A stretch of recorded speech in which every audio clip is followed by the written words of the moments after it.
Why struggle through a post-merger integration when you can glide through it?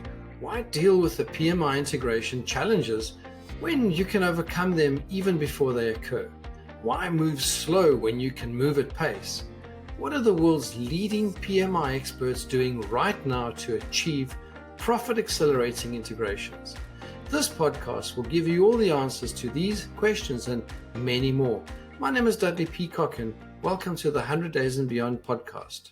Hello and welcome everybody to the latest episode of 100 Days and Beyond. And today we got a really exciting guest, someone who has, I would say, a strong background and interest and looks like a passion for digital and technology and intertwined that into his career over many, many years. And today we got Ashish Das. Did I pronounce that correctly, Ashish?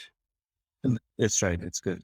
Is it okay? Is it okay? Good, great. So welcome to the show, Ashish. I just want to say, if I just quickly go into your profile, you put yourself out there as strategy, digital and technology, business transformation, M&A, GBS, and shared services. And part of the introduction, I'd like to give us a bit of your journey. How did you get into this fascinating world? And let's just get a background. Let's get a feel for who you are and where you come from, Ashish.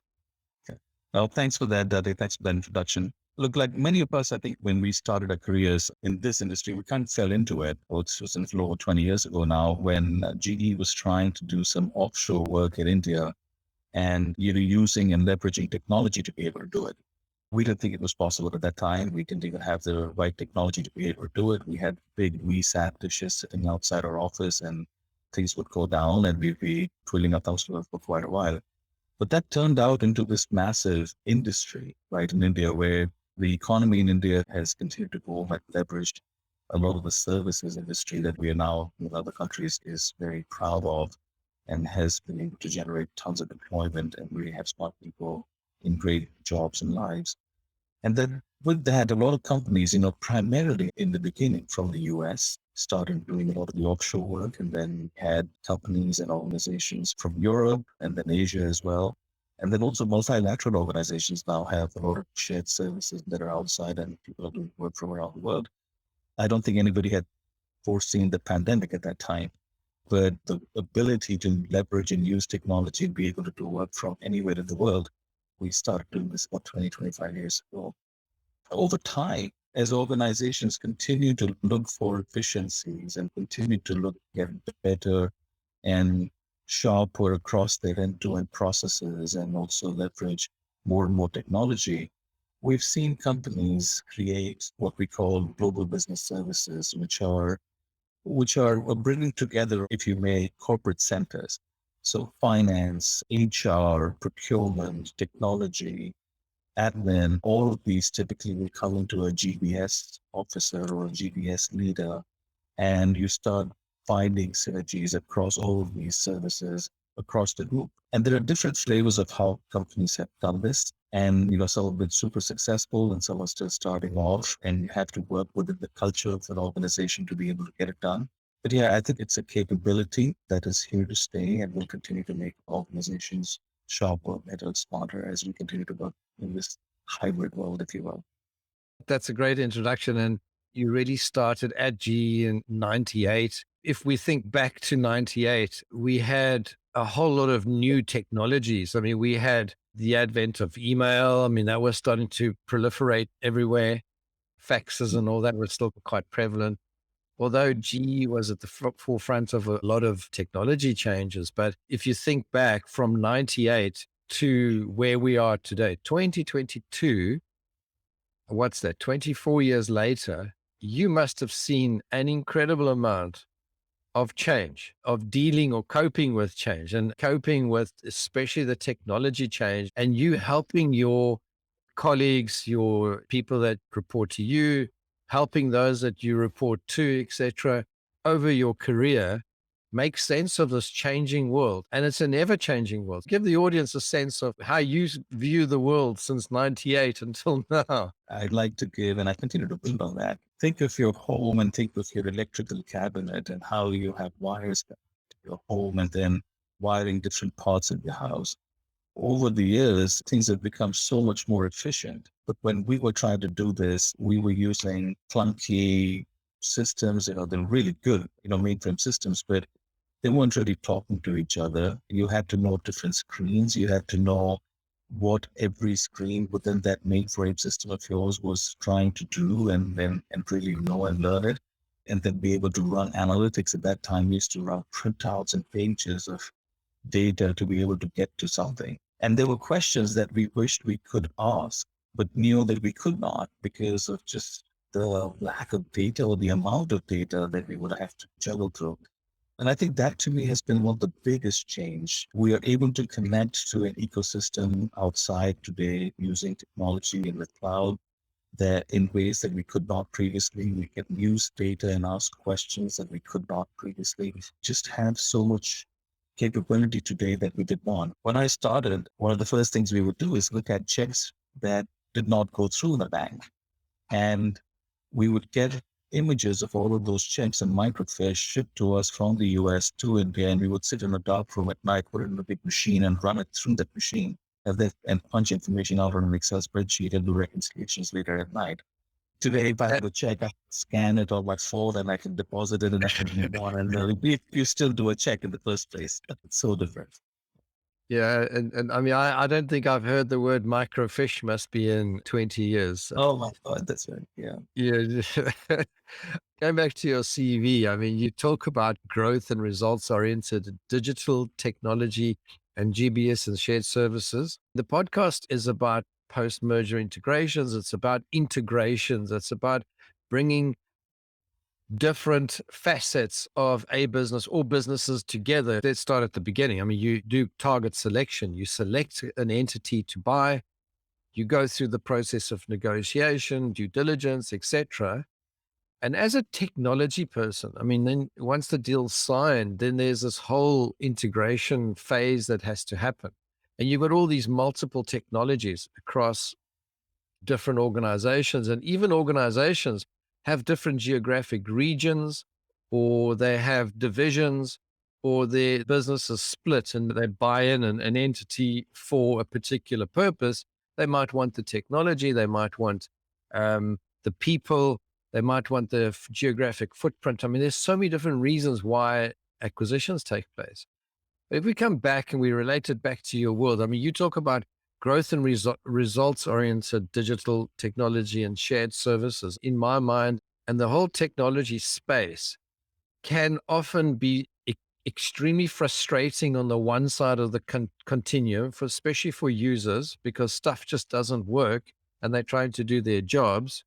And on the other side, it can be incredibly empowering and really help a lot. When you talk about growth and results oriented, let's give me your flavor. What does that mean in your world with that as a backdrop in terms of remembering that we are focused on integrations and the movement forward of, combining or sometimes even breaking things up, but combining and growing entities? Yeah, no, great question. So at the end of the day, with any kind of merger, acquisition, divestiture that you're doing is for some sort of strategic purpose, which in my mind, you're either doing it for growth or you're trying to find efficiencies or you're trying to bring innovation. And at the same time, at all times, you're trying to improve your services, your offerings, and how you show up to the consumer or the customer and trying to make things better. So when you think about any such action, whether it's merger or an acquisition or a divestiture, you really want to be, from a technology perspective, very closely linked to the business teams and understand what is it that we're trying to do and what are some of the key, investments or key decisions that we must make and prioritize. Because when you're doing something like this, you could boil the ocean and try and do too much. And so I think the most important is for us to keep the longer term goals of growth or efficiencies or innovation in mind. In the shorter term, we have to keep the ball running. We have to integrate well and not let things draw. And we have to manage change and communication really well to get people to efficiently and effectively continue to run their day-to-day lives. So you have to prioritize and then make those decisions that will help you move forward on growth. Now, I've been in situations where we have acquired a company and then strategically we have said that we will continue to let them run the way things are going to be. In other places, we've said we're going to make significant changes and we're going to integrate quickly. And that totally depends on the nature of the business you're acquiring, the product, the market, and all the circumstances. But you just have to make sure you are lockstep in with the business teams and you're doing absolutely what is important and then saying no to things that will distract you from getting the results. Yeah, I'd equate, to use an analogy, it's sometimes adjusting or even implementing a new system or bringing changes. I mean, there's a lot of pushback from users.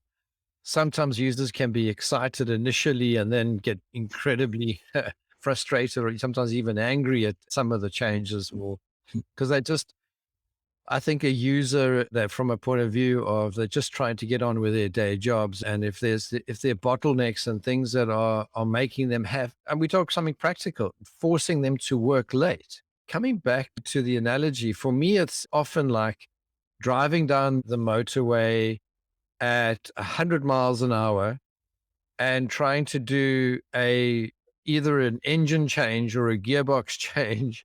If you've got electric car, it's a battery change. But I think it's you doing that while the vehicle is in motion. Mhm. You might even change the steering wheel and put in new seats, all while you are, driving it at a massive pace. It's that whole coordination. And when I look at your CV, you talk a lot about the fact about the teams. What I liked was when you said that you feel that you're a servant leader. And I thought that was a really good way of sharing some of your philosophy around that, because I think what happens a lot is when you're in the technical space, it's very, very easy to get caught up in the technical stuff. It's how do you form that bridge between technical and people? And I'd like to get your philosophy, and let's call it your mantra or your blueprint, or I don't know, whatever you want to call it. Tell us a bit about that. A friend of mine said it once, and I think he said, you got to listen, you got to learn, and you got to love or got to love some of the things that will make things successful or what people like. And so I think that listen to learn and to know what is really good and will make a difference in your programs and projects is very critical.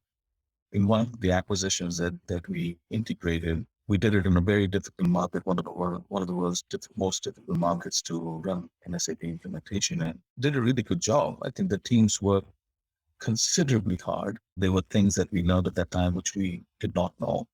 We started getting operational impact, and that was not cool. But we do learn from our mistakes. And the next time around that we went in and had another significant implementation in a different country, massive, the culture was different, the language was different, and we had learned from the previous implementations.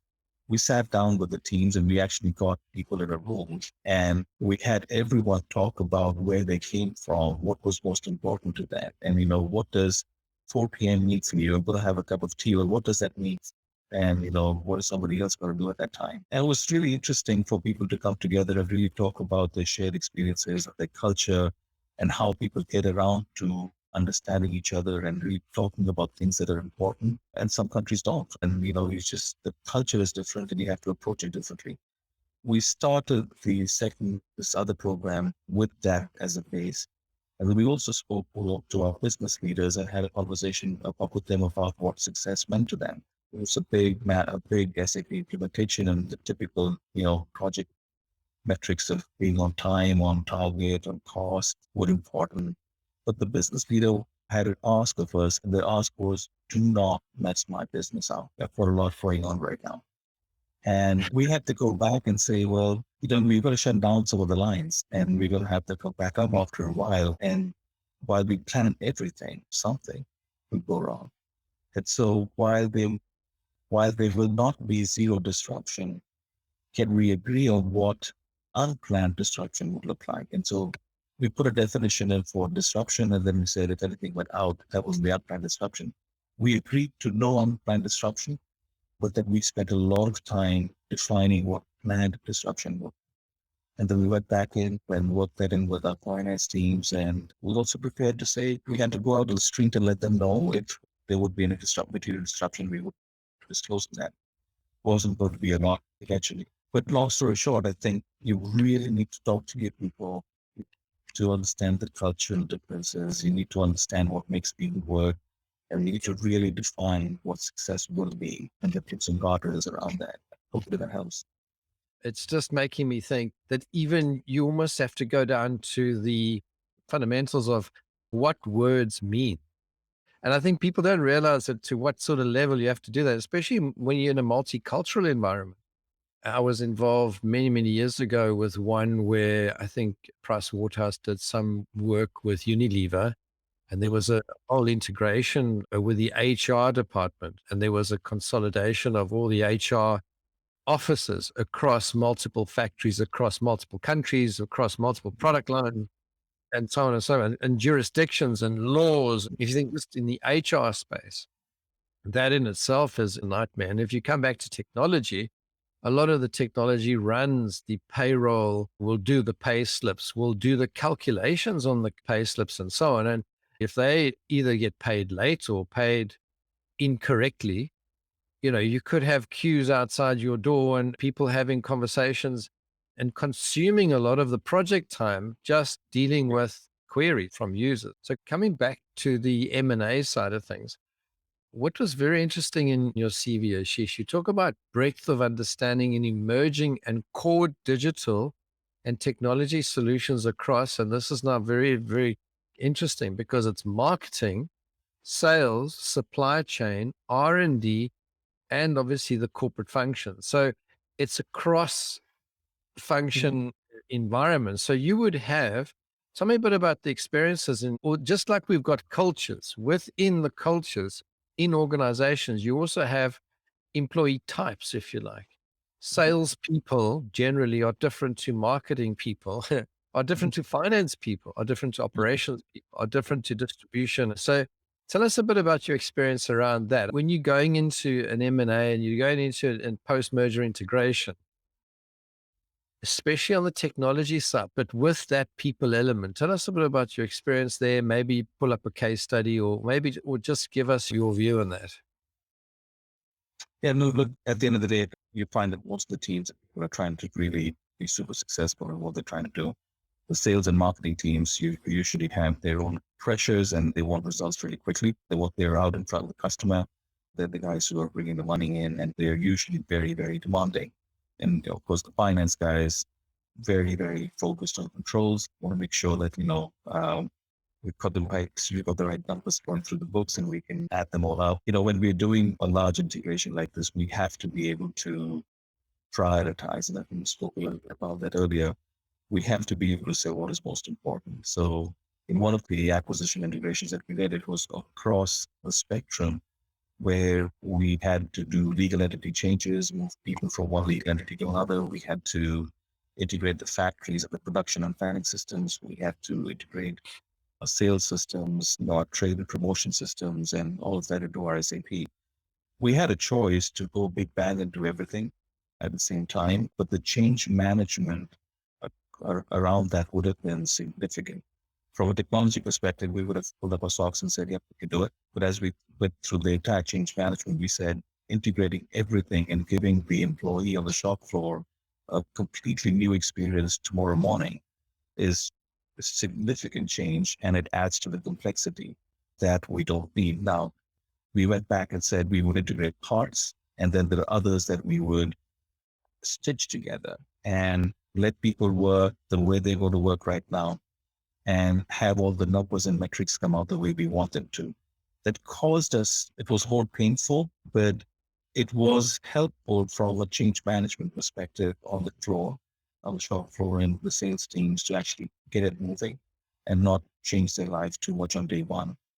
We had to quickly follow through though. Yeah. So we had to have a quick follow through plan to say, okay, now that we've got the core done, here's the other things that we're going to get done and move it on. So it is a journey, right? And as long as you can plan the 12, 18 months out and say, here's what you're going to get done, people will understand the prioritization. People will understand when they will get the tools and systems they need, and then be able to work around that. And I think that change management and communication is critical as you work through teams. Yeah, I've been in the technology space for probably the best part of 27 years. And I've got to say, for me, I don't know where I heard it somewhere. It's not something that I made up, but this mentality of I've got to work around I don't know if you ever heard that word. I've got a workaround. Yeah. So yeah, I've got a bottleneck of this is not working, but you know what? I've got a workaround. And here are 12 extra steps that you wouldn't have had to do before, but let's just do this as a workaround. And then it leads on to what I say is there's nothing more permanent than a temporary solution. And what happens in technology is we do a quick workaround or we do a quick stitch together. And it's almost like this thing that's going to go wrong sometime in the future, but users don't understand the implications. And when you're going into an M&A and you're looking and you're investigating, and when you're looking at due diligence at the pre-deal side, now you're going into the post-deal integration. Okay. So those are two scenarios. So if I go in and I do a due diligence and tell us a bit about your due diligence process around the IT and so on, and shared services. I mean, shared services as a concept, maybe just for the benefit of the audience, just let's start there. Just define what is shared services. What does that actually mean in the bigger picture? Well, your ability to centralize and standardize a lot of your processes and be able to run it from a dedicated team. Most of your downstream processes that can be done from a centralized team and then automated is what a shared service is really trying to do. Freeing up people on the more upstream to be able to do the more analytical and customer or consumer touch work. So you could do this for HR, for example. Payroll is one that we spoke about, but you can take payroll, you can take learning, and you could take recruitment, you could take onboarding and the entire hire to retire cycle and put that in a shared services and run that from a centralized team, begin to standardize your processes around the globe and apply technology and automation. Yeah. That leaves your HR generalists to be working with the business teams on employee development and talent planning and all the other strategic requirements of the team. You do the same thing in sales, you do the same thing in marketing, where we've taken out a lot of the content creation work, for example, for marketeers and put that in shared services and freeing up a lot of time for the key marketeers. We've taken work out for writing pitches, for example, or managing websites or managing product information management. You can take a lot of that out and put that in a centralized place and really begin to develop that as a capability that lets an organization manage through cycles, and every organization or every industry has a different life cycle of, growth, and then the growth tapers off at some point and you've got to consolidate and find efficiencies. And so working through that pendulum of growth and finding efficiencies, a shared services sits right in the middle and allows an organization to go through that switch and change. It's done effectively without having to completely restructure and reorganize every time you go through that. Yeah, I love that because coming back to the question then, I mean, shared services, if we talk about in a post-merger or a post-acquisition integration, and I'm coming back to the start of my question, is that when we're looking at acquiring an entity and we're doing due diligence and we're having a look at the entity, we go in as an M&A team and we'd say, okay, when we acquire that entity and a part of our sort of, let's call it sort of fundamental things we're trying to do are value creation, synergy capture, all those fancy sort of terms. And we're trying to then off the back of that, depending on the strategic outcome we're looking for, bringing together a shared service might be something that the target company doesn't already have, or you might already have a shared service that then you could bring them in. Or the third option is you're now getting into a situation where by acquiring the entity, you now need a shared service.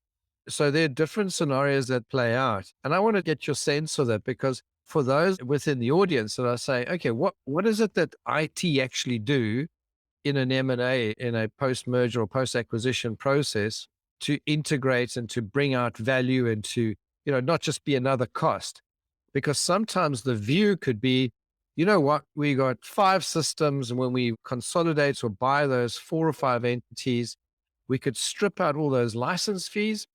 We could strip out all the extra, peripheral software that's probably not being maximized or being used. there's already, there's already $100 million worth of savings. Okay. So that's on the money side. And then all of a sudden you start looking at the people side, and then the business side and the operational side. And I think I love your thing when you went to start the project and you said, just don't mess my business up. And often, clunky as they may be, sometimes the software is so core to a particular entity. So when you're going in as pre-deal and you're doing a due diligence, theoretically, you're going to say, oh, well, I can just pluck that. I can consolidate those licenses. I mean, SAP is a great example of, it doesn't matter if you've got SAP in this division, that division, whatever, or that entity and the target entity.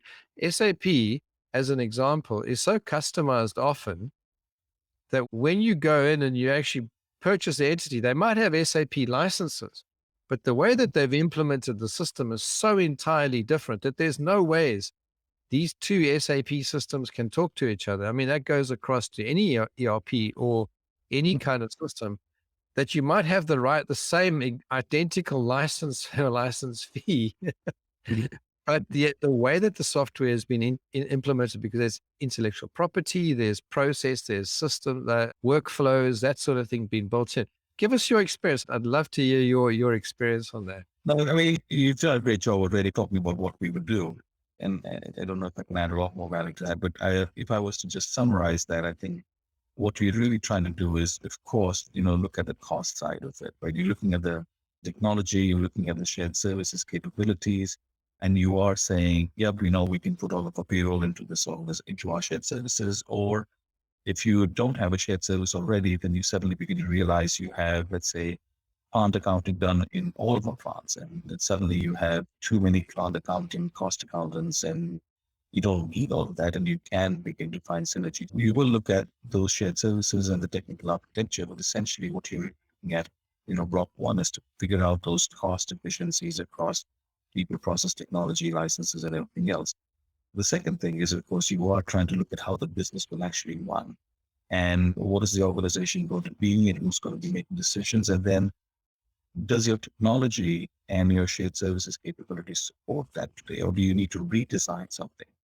And from a technology perspective, we do need to have, serious conversations with business where they're making some assumptions around, here's what we're going to do, and here's how, the orders are going to come in, and here's, how it's going to flow. Well, truly, it may or may not work. And, here are the things that we need to do. And we need our business analysts to really come in and pitch in and say, here's how we design systems, and here are the constraints.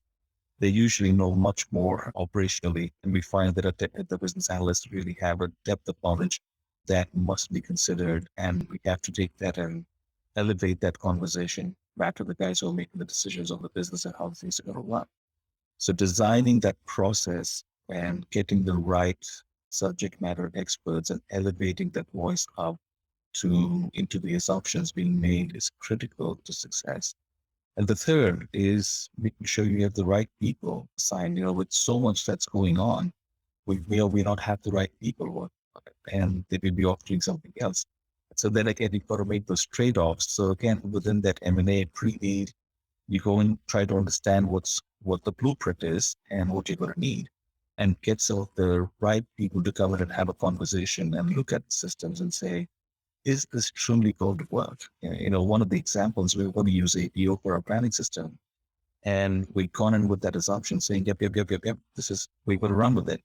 And then we had two of the guys come in and look at the system and say, here's the functionality that the users are currently used to, and we bring in our APO system. How's it going to work? And they came back and said, yep, it can. It needs 25 different enhancements plus A, B, and C. And we were like, there's no way we can get 25 different enhancements to match the functionality of what is already there. Just leave it. Leave it for now, right? And then we figure out what we do. But 25 significant enhancements to the way we get designed the system to be able to match the other functionality. It's just a recipe for disaster. So you've got to have that people process technology conversation and get the right people engaged and elevate their knowledge and their recommendations. I'm just writing it down because I think people, process, technology. I mean, those are the three sort of almost pillars, aren't they? People, process, technology. You could have the best system in the world, but it can't use itself. So you need people. You need process because you need the procedures, the workflows, because often a lot of the intellectual property has been captured within an IT system.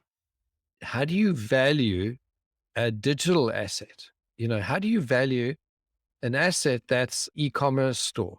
It's literally just some code, isn't it? I mean, you got people going on there and they're doing transactions. You got a few payment gateways, etc. Do you think overall that when you go in and you're looking at the value of a business, you can go and do, from a finance point of view, we can do discounted cash flow analysis, and you can debate about the WACC or the WACC, the weighted average cost of capital.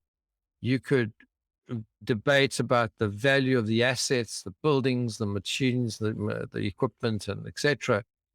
But what's difficult to value, and in terms of a business model, give me your view. I mean, for me, I think the intellectual property and let's call it, and let's say there's a business that you're acquiring that's been around for a little while. You've got intellectual property built into the systems. It's an asset value question for me. You may not have ever looked at it this way, but I'm gonna use this as a curveball. So tell me a little bit about your view on that. Typically, the way you look at it really is not just about the IP in the system. You're really talking about the data that is sitting in there and the connections that you have with your data, your systems back to your channels and your ability to do business. I think it shows up in your P&L in terms of just how efficient your profit and loss statement is. And that's really where you value that. One of the things that you are doing pre-deal is try to understand that and just how difficult or it's going to be for you to manage that data. But I don't think we value that at all. So it is a curveball question. It is a serious curveball. It's the same question as a talent question, because Yeah. if you're looking at people, you say, oh, that's that person A or person B, person C. They're key individuals. They're key talent. Yeah. That we can identify. That you can identify. Yeah. But how do you identify the actual value? And I think what you did touch on, which I think is a really good point, is the amount of data.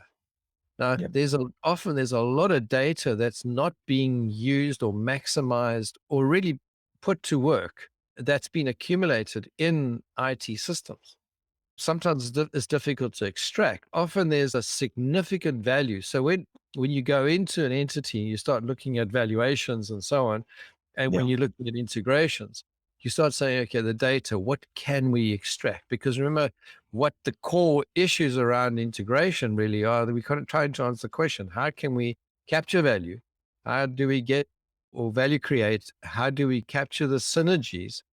How do we make this entity worth more than when we first acquired it? Those are often questions that I get asked. Give me, again, it's sort of a semi-curveball, but this one's probably going to be a little less curvy than the previous one. Yeah, look, you are really, you are looking at what's the data, what is the state of the technology platforms. You're really assessing the cost of integrating that into your own organization. And sometimes, there may be something really cool that you can bring in, but typically there's a cost to doing all of this. And you have to be able to cost it out and be able to say, here's the capability that we can build, and working back in tandem with business teams to say, for example, that if you're a brick and mortar retail business and you acquire something which has e-commerce capabilities, you're bringing a platform on that you can then scale and leverage across your other brands and products. And that's a great acquisition, and you begin to value that platform. How good the data is within that, what is the intellectual capital behind that? I don't know. There's a little bit of goodwill. There's a little bit of, what's the transactions that are really going on right now? How robust is it? And, what does it cost things up? What is the future of this platform? What technologies are built on? How do we scale this up tomorrow? I think you start building a lot of those assumptions into that to be able to go back and put value around that. Yeah, that's well answered. And even the way that you've answered it, I think highlights to the audience the complexities out there. It is not as simple A post-merger integration, or even just looking at an acquisition, is not as simple as sticking two parts together.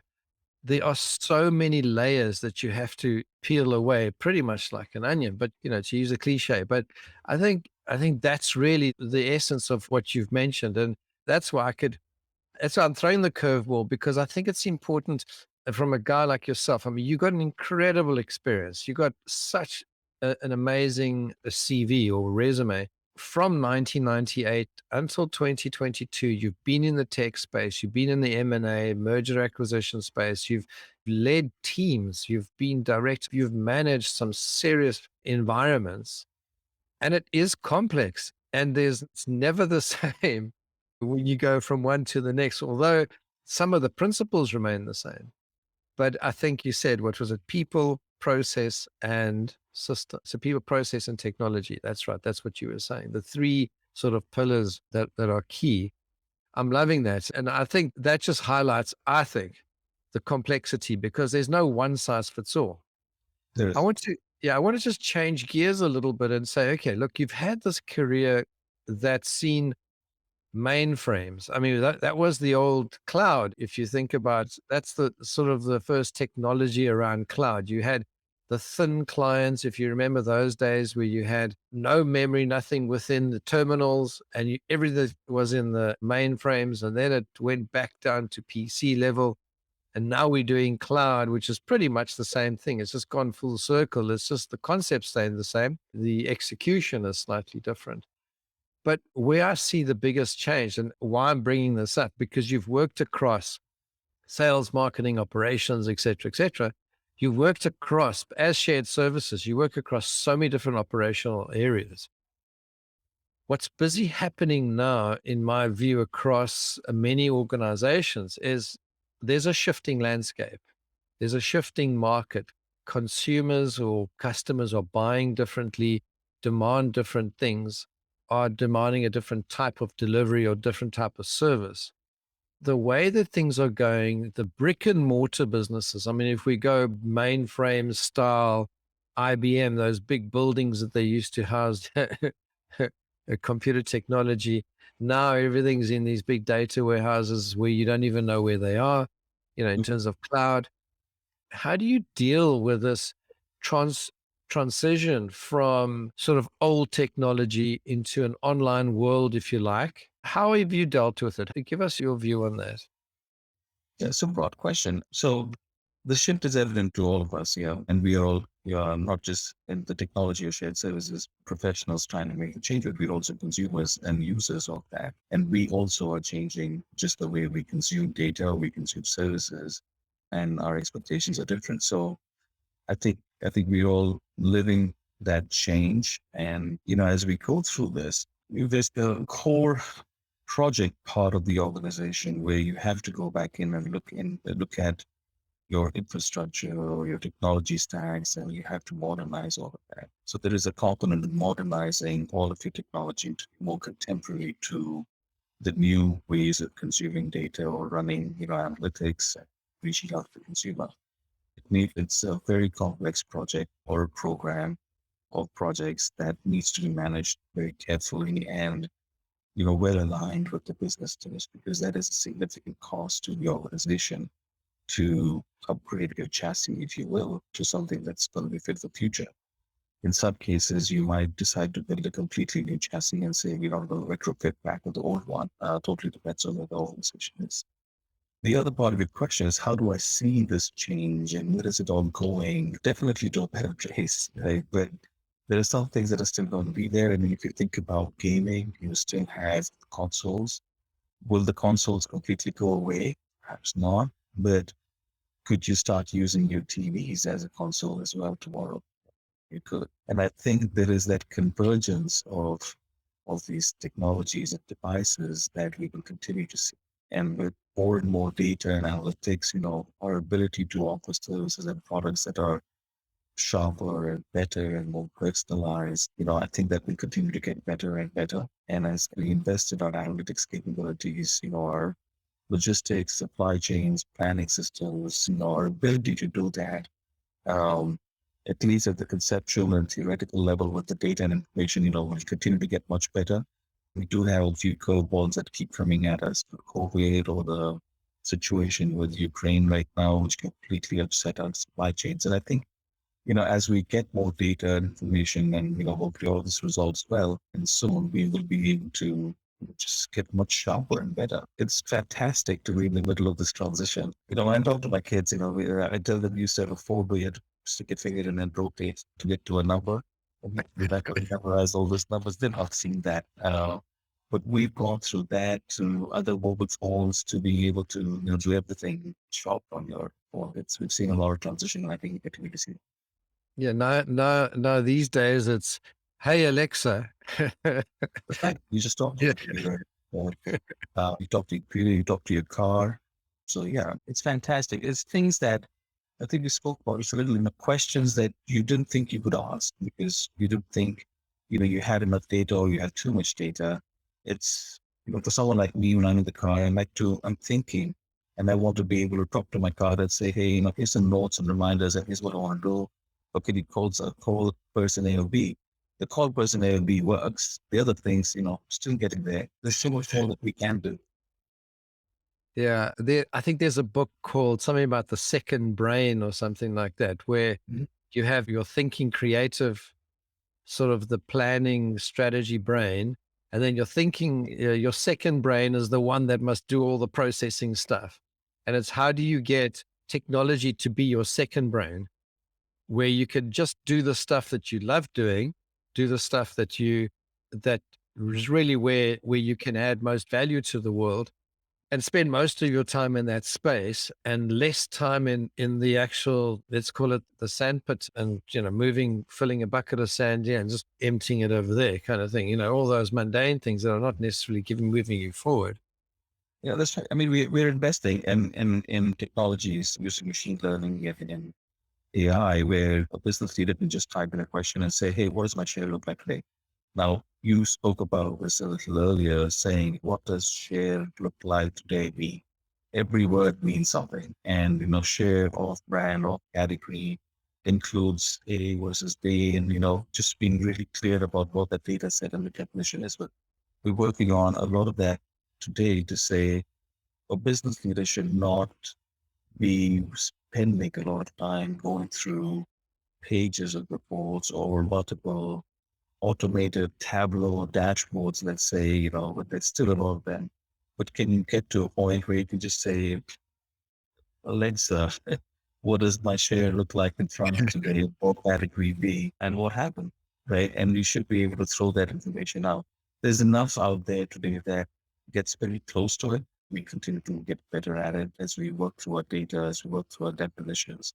This is my last question. I want to ask you one or two personal questions because we're coming to around 5 minutes before the end. And when there's a carve-out or divestiture, that would probably be some of the most stress is the shared service or even the guys that manage the IT infrastructure. So when we look at that sort of carve-out or divestiture, it's not there's no simple line that you could draw down the middle and say, okay, well, you take those 100 customers and I'll take these 100 customers, and you take those 3 licenses and I'll take these 3 licenses. And it's not as simple as that. Just give us your experience around the difference between an actual acquisition where you're integrating systems and what's the difference between separating businesses. Two very different animals, right? With the acquisition, when you're integrating, you feel at least you have much more control about what you can do, and you can push things out or you can get things done now. And the issue there is you don't know what you don't know. And, you can only know how much you understood through the process of due diligence. You end up finding different things later, and you continue to work through that integration to make things work and realize the value that you want. With the divestiture, it's your organization. You can put a lot of people together, but then, you realize that an organization is a living entity, and it grows, and there's different things that happen inside the organization over time that may have been documented, may be available, or you don't know, and you start uncovering a lot of things, and you have to go through that conversation of who gets what and how you run it. It's very structured, very detailed, very painful project plan that you have to go through. You have to be very open in communications and manage that change really well. And you're talking to very different parts of your organization, from HR to sourcing to legal to, the business teams, and really try to stitch all of it together and doing it quickly and rapidly. When you're doing a carve out, it becomes so much more difficult. It's just a divestiture. And if you try to just move a brand out, sometimes the financial reporting of some of this is so intertwined across categories, markets. You really need the subject matter experts to be able to dive deep in and be able to say, like, here's what's happening to your data, the reports, the information, and here's how we can redesign all of this. It's like when you unpacking is so much more difficult because there's just so much out there. Ashish, thank you very much. This episode has been a view into the world of the complexities of IT sort of domain that most people that don't live it, they say someone in IT can fix it. And they don't necessarily realize what needs to happen to keep the system going and to keep the actual IT processor systems talking to each other, reporting. It's not just a press of a button. There are human beings out there that are sweating to make sure that the system works, continues working, and is continuously updated, upgraded. I mean, we haven't even touched on things like documentation, on things like changing documents. How do you keep a record of a change?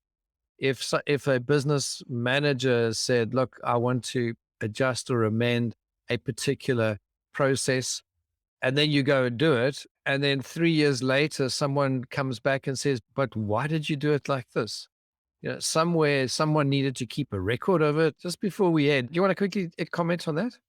No, what you said is true. And usually what happens is the business analyst sitting in IT is the one who really knows what happened, and the documents may or may not exist. And so you have to go back always to some of the business analysts and say, so why did we wire it like the way we did right now? Or can you tell me exactly how this is working and where is it flowing? And I think, what does happen is that some of the business analysts sitting there in the IT teams really become the holders of institutional knowledge. We spoke about knowledge in the systems, but really it is these analysts who really know what has been configured, why, and what is where, really critical part of any change that we do.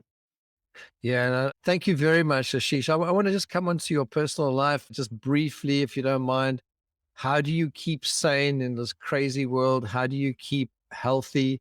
How do you maintain, don't know whether there is such a thing as work-life balance, but how do you maintain some level of just sanity in terms of a world that's constantly changing, and also make sure that you're still living your life and enjoying it and so on? Just share with us some of those things you do in your personal side. Well, one of the research studies at the university at Harvard really says that your quality of life and your mental health really depends on just how connected you are to your families and to your communities and friends. And I'm blessed and I'm fortunate to know a lot of people as well. And you continue to just spend time with the people you love, and whether it's at home with your friends and colleagues, staying connected, listen, learn, and figure out what you love about each conversation that you meet with. That just keeps you energized and keep going. I love that. I had someone, not in one of the episodes, but one of my dear clients mentioned, he says, life's made up of memories, and you want to create as many memories, good memories, that is with your family, your friends, and even at work. But, you want to make up a lifetime of good memories. And I think that's basically what we remember are the significant moments or shared moments that we have. Ashish, thank you very, very much. That's been absolutely fascinating. You're a brilliant guest. I think just from a technology perspective, the audience today has got a view on a professional that has had a fair share of experience since 1998. I mean, it's 24 years in the technology space. Thank you very much, Ashish. I wish you all the best, and I certainly hope that you'll come back onto the show at some stage in the future. as you shift and change and new things happen, because technology seriously doesn't stand still. The fundamentals stand still, but things do change. But thank you very much. I appreciate, thank you for dealing with my curveballs. I really do appreciate it. No, thanks, Dudley. Enjoy the conversation and the curveballs. Good to think through and continue to think through some of these issues. But yeah, again, thanks so much. If you need to know anything about Ashish, do you have any way that people can contact you? How are you contactable? Well, LinkedIn works. Reach out to me on LinkedIn, or we can always, my email and my phone number is all updated on that. So I'm happy to connect through that. Okay, lovely. Thank you very much. Have a fantastic day. I know it's busy, and all the best, and we'll catch up with you again soon. Thank you, Ashish. Cheers, Dudley. Have a great day. Thank you. Hi everybody, this is Dudley again, and if you need help with a future or existing post-merger integration, I want to invite you to arrange a free, no obligation meeting with us. During the meeting, we'll find out exactly what you need, what your challenges are, and we'll explain how our unique PMI slipstream method can help you. Simply call us or visit mergerintegration.co.uk. That's mergerintegration.co.uk, or come to our website, skillfulpursuit.com.